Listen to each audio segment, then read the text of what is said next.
اسلام کا مذاق ہے بیٹھی ہوئی ہے کھڑا کر چلو سر جی آیت لکھی اور کھڑی ہو جاؤ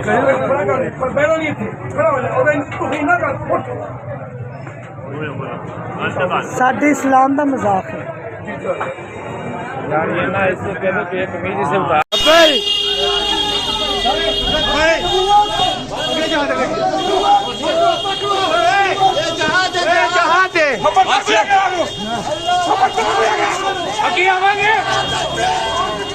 اس کے بعد اگر میں کریڈٹ دوں کسی کو، یعنی وہ جو لڑکا ہے جانسن، اس کے بعد ہمارا جو پولیس کا ڈپارٹمنٹ اور اس میں بھی جو اے ایس پی صاحب ہیں، ان کے بعد اگر کریڈٹ کسی کو دینا چاہیے تو وہ دو جو علماء حضرات میں سے تھے، ایک وہابی فرقے سے اہل حدیث سے ایک عالم دین اور ایک ٹی ایل پی کے نمائندہ عالم دین، جو کہ پولیس کے وہاں پہنچنے سے پہلے آ چکے تھے۔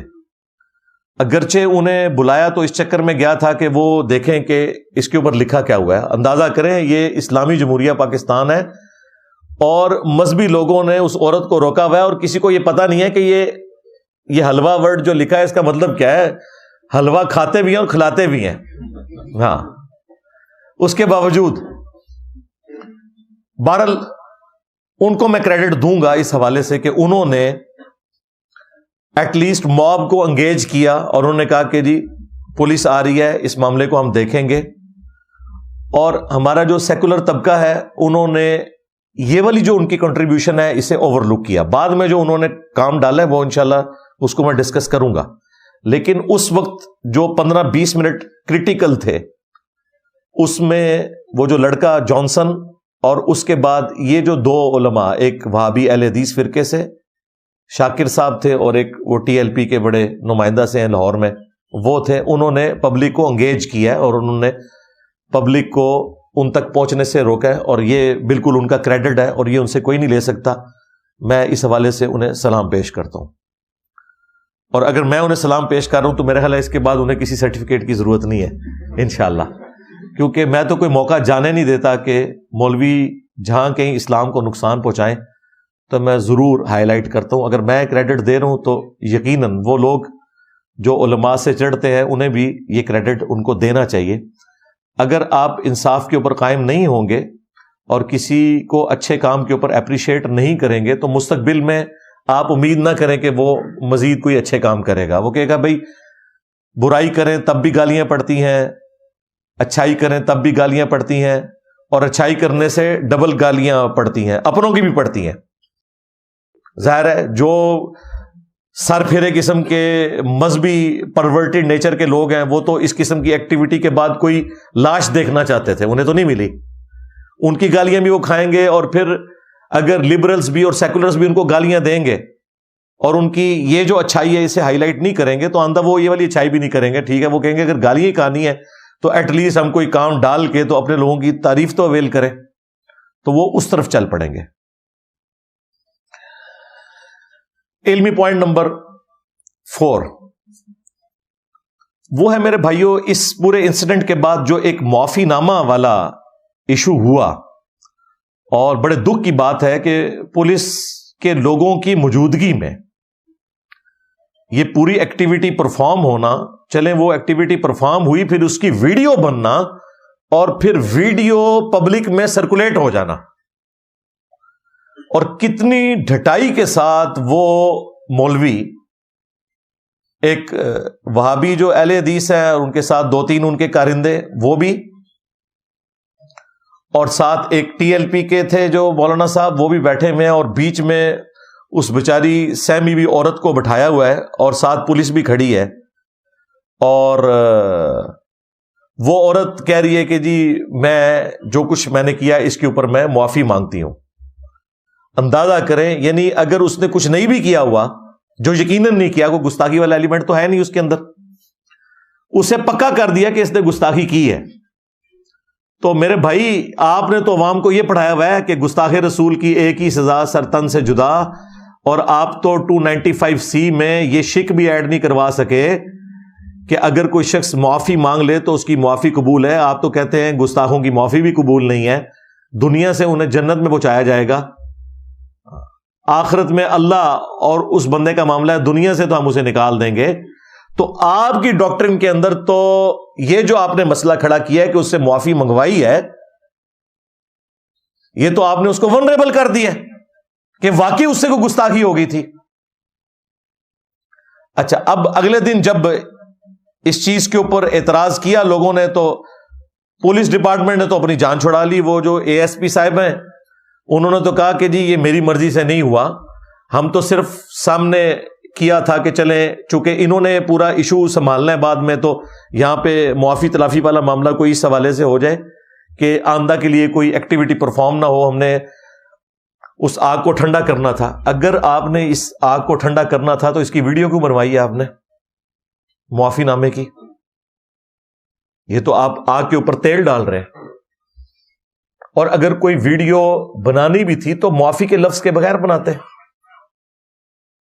معافی کا تو مطلب ہے کہ اس نے جرم کیا ہے، اور جرم تو انہوں نے کیا ہے جنہوں نے معافی منگوائی ہے اس سے، اور ان کی اتنی جرت نہیں ہوئی. اب بعد میں وہ انٹرویو دیتے پھر رہے ہیں کہ جی ہمیں بڑی غلطی کا احساس ہے کہ اس وقت ہمیں، بلکہ ایک تو مولوی کہہ رہا ہے کہ میں نے تو اس سسٹر کے کان میں بھی کہا کہ مجھ سے اس حوالے سے ہمیں معاف کر دینا بہن، ہم آپ سے معافی مانگتے ہیں. ویڈیو میں نہیں. دیکھیں کتنے منافق ہیں یہ لوگ، ڈرتے ہیں اپنی پبلک سے، اس لیے اس قسم کی بات ویڈیو میں نہیں کی.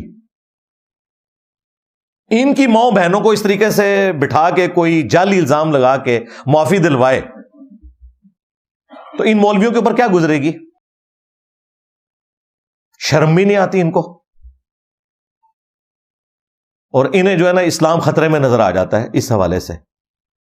اگر ان لوگوں کی سیریسنس ہوتی نا کوئی گستاخی کے اوپر، یہ تو کوئی گستاخی نہیں تھی، وہ تو اس کے اوپر کچھ نہیں لکھا ہوا تھا. جہاں سراہتن گستاخی ہوتی رہی ہے، یہ سارے کے سارے مولوی، یہ سارے کے سارے ریاستی ادارے گونگے شیطان بنے رہے ہیں، بلکہ انہوں نے ایڈ فیول ٹو فائر کیا ہے. ضیاء الحق ڈکٹیٹر کے دور کے اندر جب ٹوائلٹس کے اندر شیعہ کافر کے نعرے لکھے جاتے تھے، آج بھی ہزاروں ٹوائلٹس پاکستان میں موجود ہیں جن میں شیعہ کافر لکھا ہوا ہے. ان بے شرموں کو شرم نہیں آئی ہے کہ شیعہ قرآن کا لفظ ہے؟ وَإِنَّ مِن شِيعَتِهِ لَإِبْرَاهِيمَ، اور بے شک نوح کے شیعہ میں سے ابراہیم بھی تھے، یعنی ان کی جماعت کے لوگ. جس طرح ہم کہتے ہیں کہ پولیٹیکلی ہم شیعان علی ہیں، ہم شیعان ابو بکر ہیں، ہم شیعان عمر ہیں، شیعان عثمان ہیں، پولیٹیکلی ٹرم میں. عقیدے میں ہم مسلم ہیں الحمدللہ.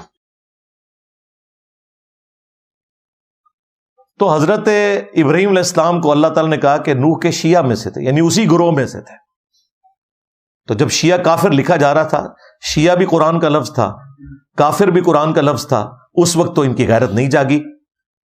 جب اسرائیل مرد آباد لکھ کر جھنڈوں کے اوپر زمین پہ وہ جھنڈے ڈال کر انہیں آگ لگائی جاتی تھی، ان کے اوپر سے گاڑیاں گزرتی تھی اور جوتیوں سمیت مسلمانوں کے موب گزر رہے تھے، اس وقت کسی مولوی کی غیرت نہیں جاگی کہ یہ اسرائیل لفظ جو ہے یہ قرآن کا لفظ ہے اور ایک پیغمبر کا نام ہے. یا بنی اسرائیل اذکروا نعمتی التی انعمت علیکم وانی فضلتکم علی العالمین. اے اولاد یعقوب، حضرت اسرائیل علیہ السلام کی اولاد، یہ حضرت یعقوب بن اسحاق بن ابراہیم علیہم السلام اجمعین ان کا لقب تھا. یاد کرو میری اس نعمت کو جو میں نے تم پہ کی اور تمہیں تمام جہان والوں پر فضیلت دی. اسرائیل کا ورڈ، ایک پیغمبر کا نام، قرآن میں پوری سورت اس کا نام بنی اسرائیل، اور اسرائیل ورڈ کئی دفعہ آیا. اس وقت تمہیں شرم نہیں آئی ہے؟ اس وقت تمہاری غیرت کہاں مر گئی تھی؟ یہ تو حلوہ ورڈ تو قرآن کا بھی ورڈ نہیں تھا، یہ کوئی آیت بھی نہیں تھی. لہٰذا مجھے یہ کہنے میں کوئی عار نہیں ہے کہ یہ سب کے سب معاملات تمہارے جو عشق قرآن والے یا عشق رسول والے ہیں نا، یہ ٹوٹلی 2 نمبری کے اوپر مبنی ہے. تمہاری یہ فرقہ وارانہ ایک سوچ ہوتی ہے جسے تم ہوا دیتے ہو.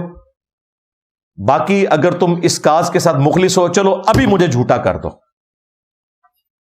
اپنے مولویوں سے کہلواؤ، نمائندہ علماء سے، کہ جو ہم شیعہ کافر کے نعرے لگواتے رہے اور ٹوائلٹس میں لکھواتے رہے یا ہمارے لوگوں نے لکھے، سب کے سب توہین قرآن کے مرتکب ہیں. لگواؤ ساروں کے اوپر 295C. میں دیکھتا ہوں تم لوگ اپنے گھروں سے بھی نہیں نکل سکو گے. تمہاری جرت نہیں ہے بات کر جو. تو چھوڑ دو, یہ دھوکہ دینا چھوڑ دو. عوام کو کافی بٹ تم لوگوں نے بنا لیا, اور ان لوگوں کا حال تو یہ ہے کہ 1994 کی بات ہے آلموسٹ. ایک حافظ قرآن تھا گجرانوالہ میں, ڈاکٹر رضوان نام کا. اس بیچارے نے قرآن کے جو پھٹے ہوئے اوراق تھے پرانے, انہیں آگ لگائی, تلف کیا. تو انہوں نے موب اکٹھا کر کے اسے شہید کر دیا, حافظ قرآن کو. آج دیکھ لیں آلموسٹ 30 سال ہو چکے ہیں, اور میں نے اپنی کئی ویڈیوز میں اس واقعے کو ہائی لائٹ کیا, کیونکہ میں اس وقت آلموسٹ FSC میں پڑھتا تھا. مجھے صحیح طرح یاد ہے, ہم اس وقت سبز پگڑی باندھتے تھے, ہم بھی خود وہ باپا جانی کے ساتھ اٹیچ تھے. ہم بھی بڑے خوش تھے کہ بڑا گستاخ قرآن جو ہے وہ اس کے ساتھ صحیح ہوا. ہمیں کیا پتا تھا کہ یہ ہمارے ساتھ کھلواڑ ہو رہا ہے. کسی عالم دین کو شرم نہیں آئی ہے جس طریقے سے انہوں نے اس شخص کے ساتھ ظلم کیا. ان کی یہ بھی جرت نہیں ہے کہ یہ بتا دیں کہ قرآن حکیم کے پرانے جو اوراق ہیں انہیں تلف کرنے کا سب سے سیف طریقہ, سب سے ادب پر مبنی طریقہ یہ ہے کہ انہیں آگ لگائی جائے. صحیح بخاری میں لکھا ہوا ہے, حضرت عثمان غنی رضی اللہ تعالیٰ عنہ نے قرآن حکیم کے وہ نسخے جن کی وجہ سے قرات کا اختلاف ہو رہا تھا, اگرچہ وہ قرآن کے نسخے تھے, اب تو سعودیہ نے وہ 7 کی 7 قرات جو ہیں وہ آفیشلی PDF بھی ان کے چڑھا دی ہیں. غلط نہیں, قرآن 7 قرات میں نازل ہوا ہے, بخاری مسلم میں حدیث موجود ہے. لیکن وہ نسخے جو نیو مسلمز تک جب پہنچے تو انہیں وہ الفاظ کا فرق لگ رہا تھا, تو سیدنا عثمان نے ان نسخوں کو ریٹریو کیا اور صرف قریش کی قرات جو ہے اسے آگے پروپیگیٹ کیا ریٹن فارم کے اندر. اب ان نسخوں کو سیدنا عثمان نے آگ لگوائی, صحیح بخاری میں موجود ہے. غلط نسخے نہیں تھے, آج کی ڈیٹ میں بھی صحیح ہے. یہ حدیث بخاری کی نہیں بتاتے, اور آپ کو انہوں